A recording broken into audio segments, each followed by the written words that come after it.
Hello, thank you for joining us for this episode of NAMI Maine Talks. We are so excited to take NAMI Maine Talks on the road, and we are here at Anchor Me Harbor. We're so excited to be here today, and I would love to have our fabulous guest here. If you could introduce yourself and tell us a little bit about the program here. Sure. Well, thanks for coming. My name is Cara, and I run Anchor Me Harbor. I'm the executive director and founder and every other title that there is to a nonprofit right now. So we basically do healing with animal connections, but we use different types of animals that normally you would see dogs or equines being used in mental health aspects, but I decided to go a unique route. And how amazing it is just seeing, I'm sure we'll have lots of pictures on the screen if you're, watching as opposed to listening, but there are so many fabulous animals here, and just, it's a really incredible spot with, so many, both varieties of animals, but just it's really wonderful to be here and to be surrounded. It's a really amazing energy. So I would love to hear a bit about how Anchor Me Harbor got started. Was there, an idea that sparked this program, or that, kind of got you into, working with different types of animals that are, that are typically used in, therapeutic exercises? I would just kind of love to hear how you got started here. So we'll go back to the beginning. It was about 8 years ago. I suffered from a traumatic hand injury, breaking up a dog fight between my own dogs, which was very scary. Yeah. And I ended up losing a finger due to it. And so going through all the doctor's appointments, the surgeries, the PT, no one asked me, "How are you?" Yeah. And which kind of is shocking in a way, because I just went through so much, and I couldn't look at my hand for a year. Oh, wow. So I'm like, there's something wrong with that. Mm-hmm. And then it was, I think the first hand surgeon had diagnosed me with PTSD. I was like, okay, so now what? Mm-hmm. He's like, you should find a psychologist or psychiatrist. I'm like, how do I do that? He's like, I don't know. Yeah. I'm like, okay, thanks. That's very helpful. Thank you. Yeah. So I tried to do some outreach myself, but at the time we were in Rhode Island, and nobody did PTSD cases. Nobody got back to me. And it's just, when you're dealing with this already, that shouldn't be the case. Yeah. It shouldn't. So I was like, all right. I was about ready to give up on all the things and just have an exit plan. And then it just dawned on me one day, I can't be the only one dealing with this. Yeah. There's got to be something else out there. Absolutely. Doesn't have to be clinical. It can be non-clinical. Mm-hmm. And then I thought, well, so let me research this. Let me look into it. And what I found was a lot of animal therapies, like dogs, which obviously was not going to help me. Yeah. And equines, which, although beautiful creatures, are scary, and if you have a hand trauma, it doesn't work. Right. So I was like, there's got to be another animal out there, right? Because who doesn't love animals? Yeah, absolutely. So then I started researching goats. And just fell in love with goats and the idea of them, and never really being around them, so I had no idea what I was in for. But okay. Yes. Yeah. And then I thought, well, not just goats though. What if people don't like goats? There's got to be different animals for each person that could relate to them or connect with them. So that's why we have the ducks and the chickens and the pigs. Yeah. That's a really fabulous point too, and really something, we talk with a lot of folks who whether or not it's, their personal journey or, whether they've come to, be part of, the mental health world. A lot of folks, start these journeys from a moment where they realize there's like a profound lack of access to care and a profound lack of centering mental health as part of your human experience, whether it's through other, medical issues or other traumas, and not centering, the mental health as part of the whole and as part of, what you need to, be well as a person. And so we talk with a lot of folks who that kind of starts their journey. And, I think it really speaks to just the variety of care that, folks need, and just this even the specification of, okay, what animal is right to work with for me, and then recognizing that in your own process, and then recognizing that in others, because like you said, you're not alone, and there's lots of folks that need that kind of care and those kind of services and those kind of programs. And it's really wonderful to see how that has materialized into such a thoughtfulness of different people's experiences. So that's really interesting to hear. Oh, thank you. It's been a really long journey. So I like to say, I kind of stole this term, but I like to say that I turned my PTSD into post-traumatic growth, where I take something terrible but make something good out of it. Yeah. So, but the journey is not over, and it's been a struggle to get people to understand what this place is about, and that we're not just some petting zoo or a farm. So it's been, because there's no funding for this type of thing, it's been hard. Yeah, I absolutely believe it. And that stigma pervades through, the stigma around mental health and how seriously it needs to be taken. And that stigma around, not wanting to talk about it translates a lot of times into, a dismissal of that core portion of, whether it's, something like what you're doing here, where that's, at the center of your mission and at the center of what you're achieving. And a lot of times that, that stigma really does pervade in it, and it gives, a dismissive attitude toward that really core function of what a lot of folks need in those services. Absolutely. Yeah. All right. So I would love for you to tell me a bit about, this farm here. We're here in the amazing Maine outdoors. We talk a lot at NAMI about the connection between mental health and the outdoors. And then, of course, today we're also going to talk about, the connection between mental health and the animals as well.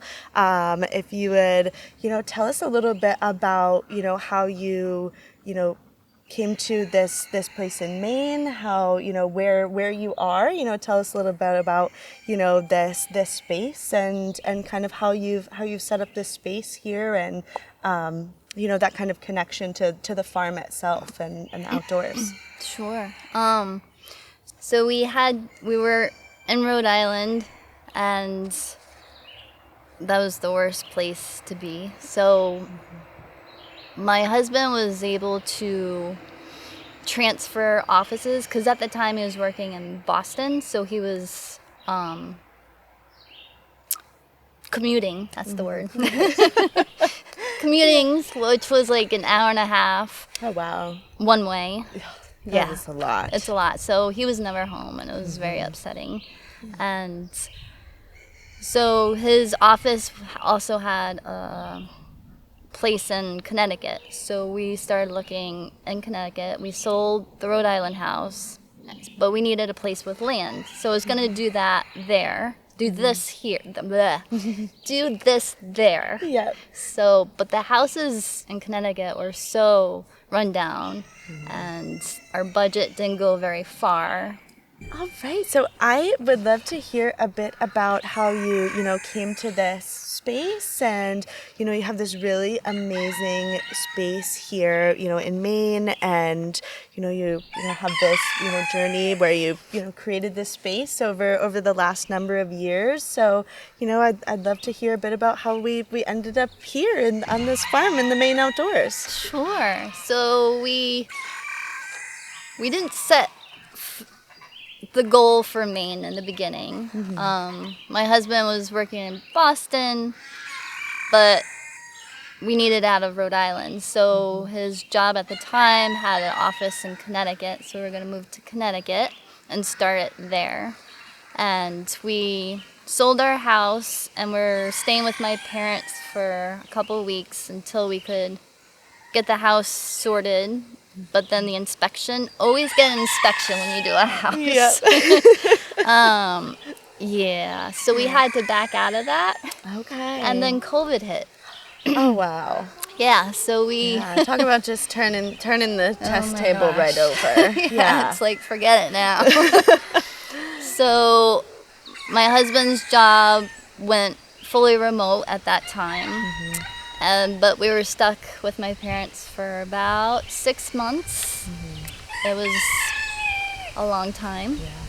They're in Vermont, so it wasn't too bad. Yeah. But, we all like our own space. As someone who also ended up living with the parents for a while in COVID, solidarity. Yes, right on. So for him to go remote, we were able to kind of pick where we wanted to move, as long as it had a tax, whatever you call it, tax number in that state. So we always liked Maine. We've lived in Maine before. We lived in Portland and Bath. Loved Bath. Nice. But so we needed to find a place that had land. And the search began. We weren't too familiar with central Maine. We knew of Augusta, but we didn't really go out. Our first house that we kind of wanted was more in Auburn, which had more land, but a whole different story about real estate agents. So, yeah.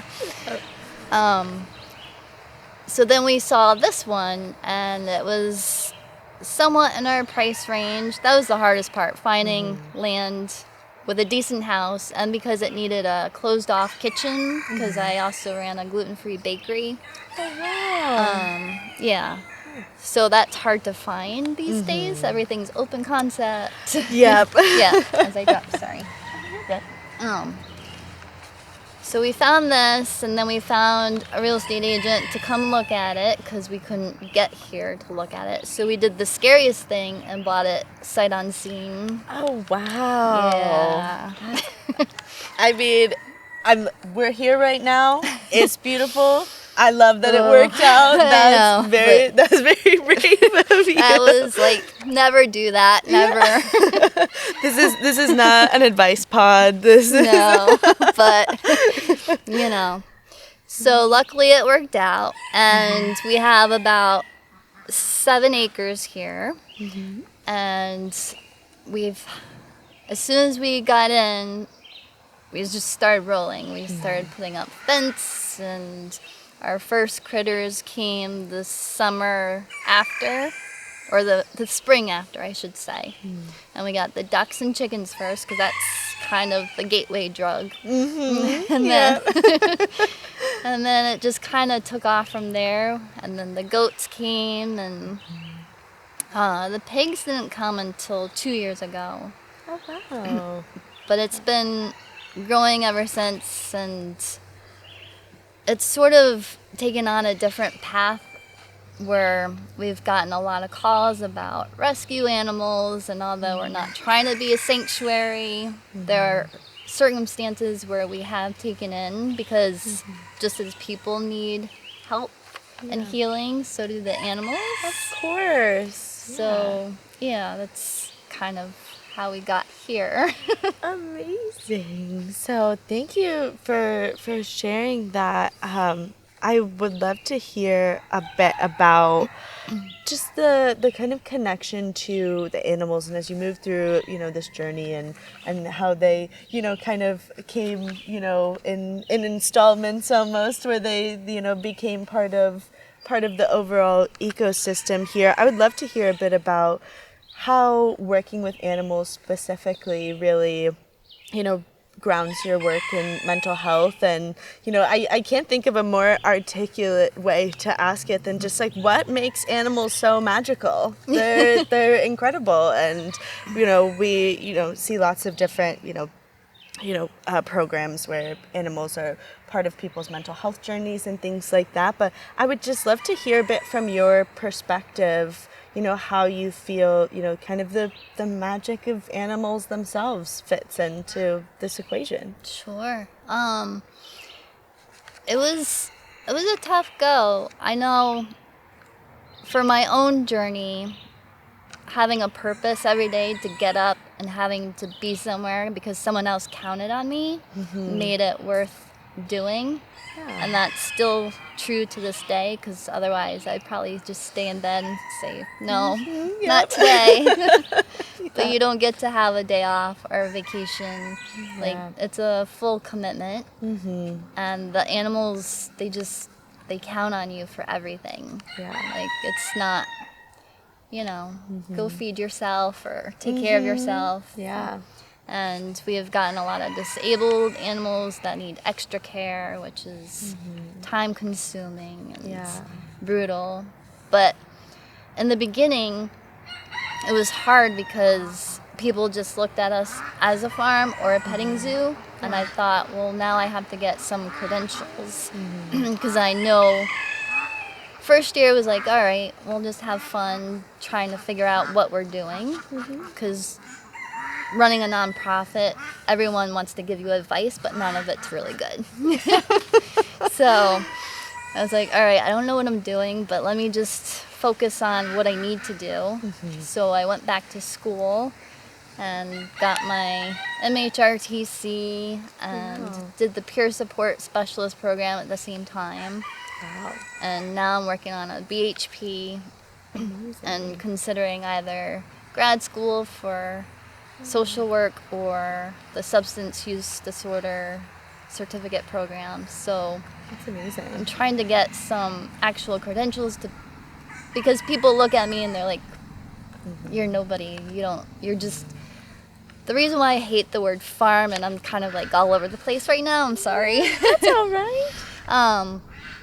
I got a lot of backlash for using that word, because originally we did do Anchor Me Farm, and it kind of was the bakery, it was everything, because I didn't understand nonprofits at the time. We weren't a nonprofit then, but once we got the 501c3, had to separate the bakery, it was a whole thing. But so people would think that we just did it for a tax write-off.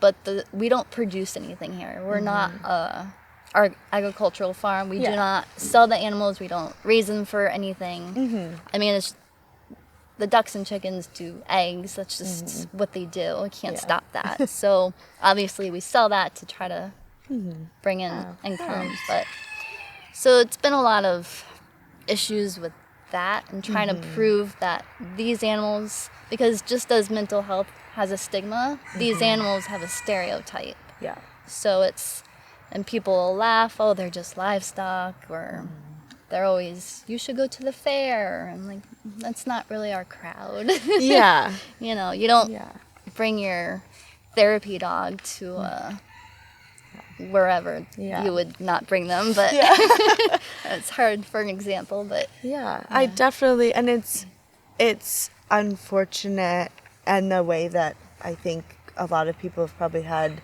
similar experiences in that pre-existing stigma and people's biases, both about people and the animals, kind of keep them from seeing the core of your program for what it is, and seeing intention past what they're already familiar with when they think of, animals on a farm, and what they think of, as, both the role of the humans and of the animals, and getting, like you said, I mean, just like mental health has stigma, you know, it feels like you unfortunately had to really battle stigma on multiple fronts to make this happen.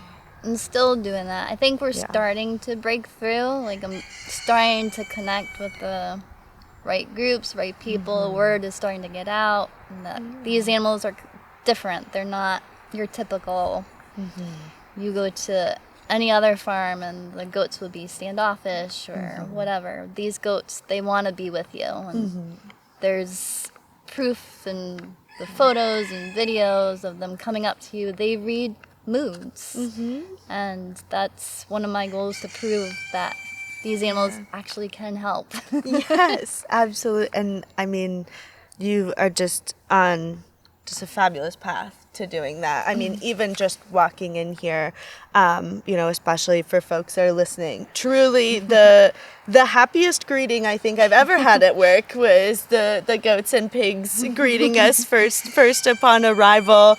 And it really is. I mean, animals are so intuitive, and they're so able to connect in ways that, you know, and in ways that people can wrap their head around with a dog, but, you know, not with a goat for some reason. But they really still have that, you know, intuitive connection to the people that come here, which is really incredible. So I really think you are proving how special they are. Oh, thank you. All right. So I, you know, would love to hear a bit about the, you know, programs you have here. You have some programs, you know, for both youth and programs for seniors, as well as some, you know, peer support things. So I'd love to just, you know, hear a bit about kind of the programs that go on here and what they're like, and, you know, what the kind of intention behind those is in your program here. Sure. So our first program that I started was originally it was coloring with goats, but then we included all the animals because the pigs really liked it too. Oh, nice. We provide all the materials, coloring books. So the story behind why I started this is because my dad used to love to color. As a senior with dementia and Alzheimer's, it brightened him. Like, you could see it in his eyes. He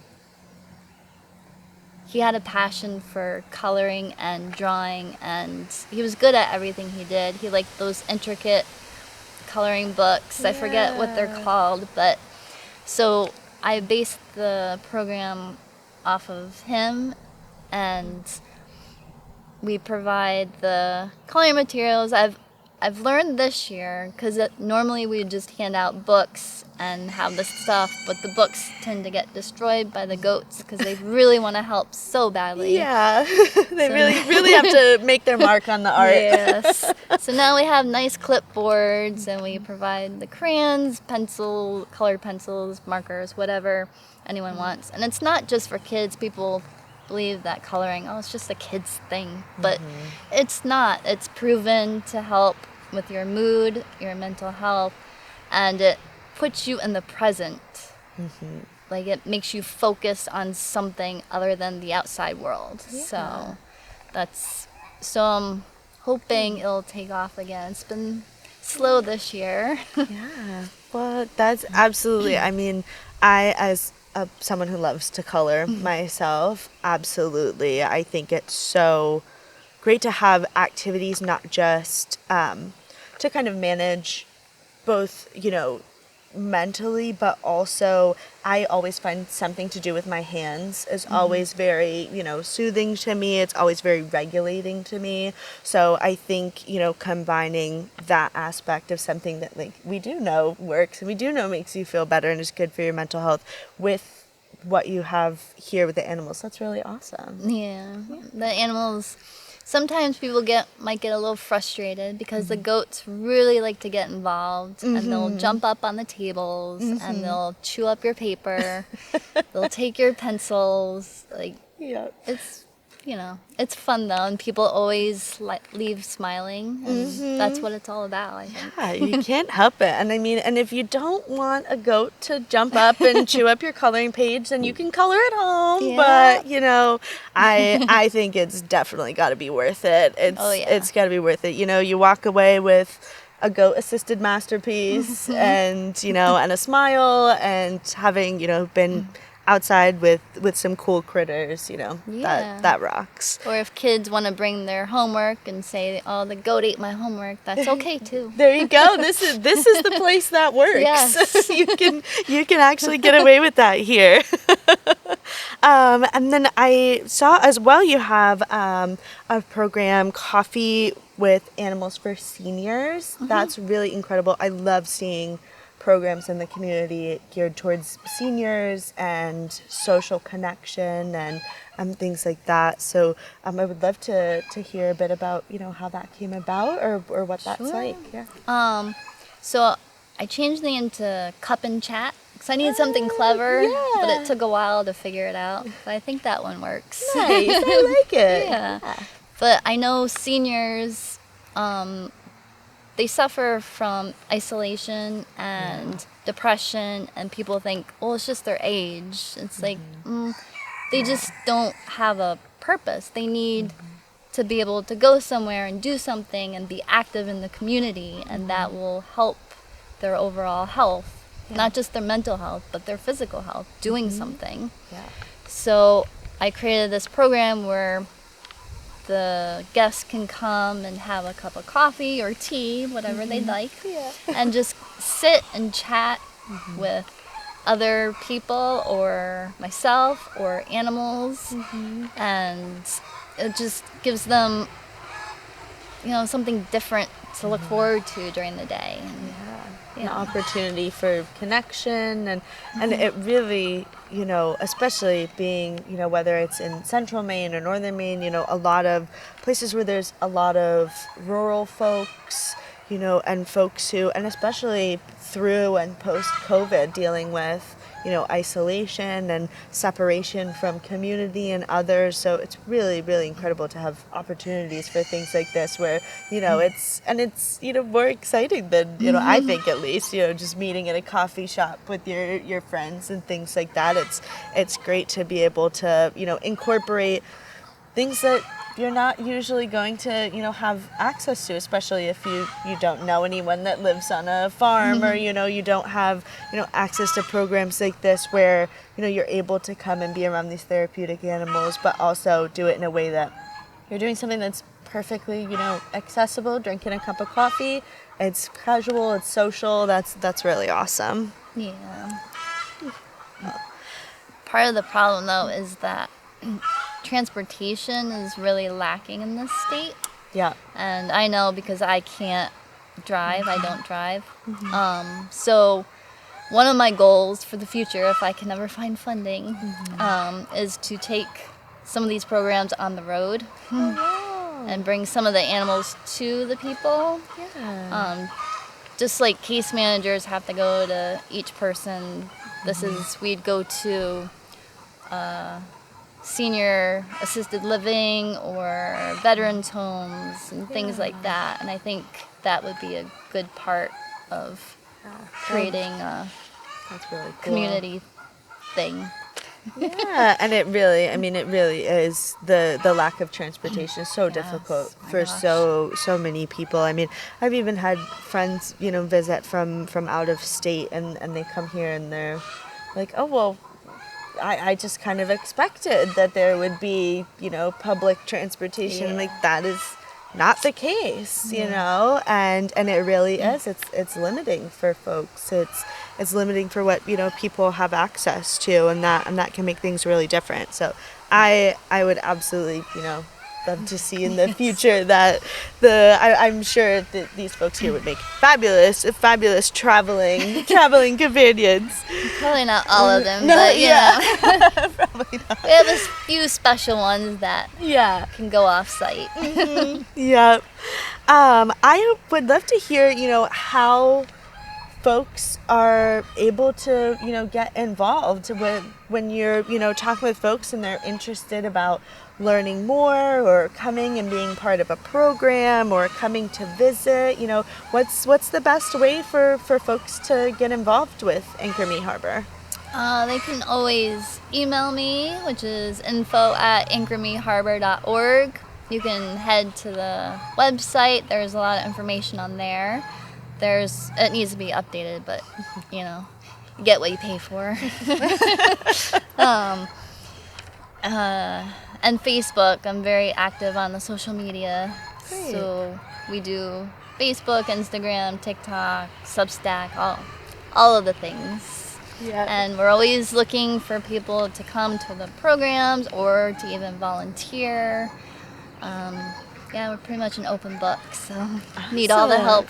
Yeah, well, that just means there's that many more opportunities for people to get involved. There's lots of ways for folks to connect, and there's lots of ways for folks to work with you and see this mission come to life. And I have to, of course, shamelessly plug the NAMI Maine Walk and Family Fun Festival coming up. We're going to be here in September, and you're going to be joining us once again this year. We're going to be in Capitol Park in Augusta on September 26th from 10 a.m. to 2 p.m.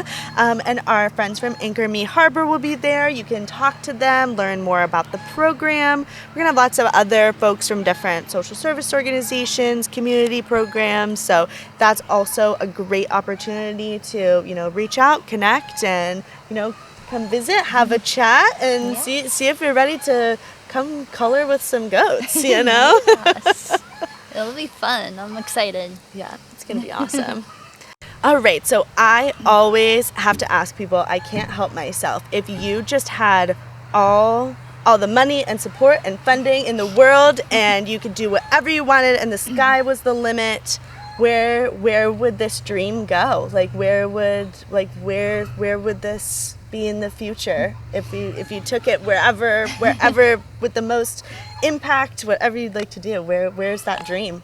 My dream is to kind of base it off of a clubhouse model, only for not just people with mental illness or disabilities, but those people who fall through the cracks, who may not think, well, that's not really for me, but I do need to talk to someone, but I don't want to. That stigma is just there. Yeah. So to break down that barrier, so we would have this amazing building where we would host all the things because it's Maine and the weather is just so wackadoos. Mm-hmm. And then we do workshops and teaching skills, life skills, just to be the place where people want to be. Yeah. And the animals would thrive and live their best lives, and we'd be able to bring in more amazing animals, and that's where I see it going. I love that. I can see it now. Yes. It's amazing.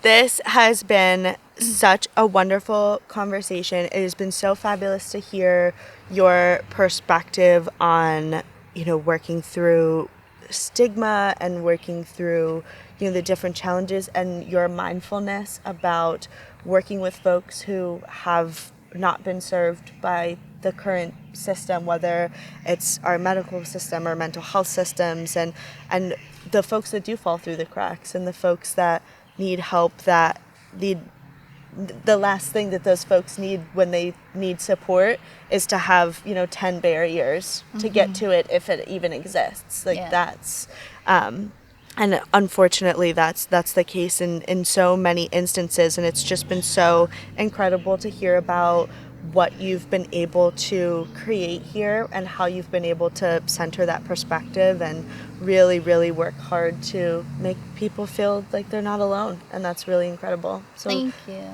you so much for joining us today. And thank you for having us here. Anytime. Come back, and thank you for, making me part of this. This is nice. Absolutely. Getting the word out. Yes, absolutely. Thank you. All right. Well, we're super happy to have you for another episode of NAMI Maine Talks. Make sure to check back in as we'll be, continuing to talk with new guests. And, if you're looking to reach out to NAMI Maine, you can always reach out to our helpline, available Monday through Friday, 8 to 4. You can reach out to us on social media. We're always happy to connect with you. We're here for Maine. We're here for you. And we look forward to hearing from you. All right, thanks.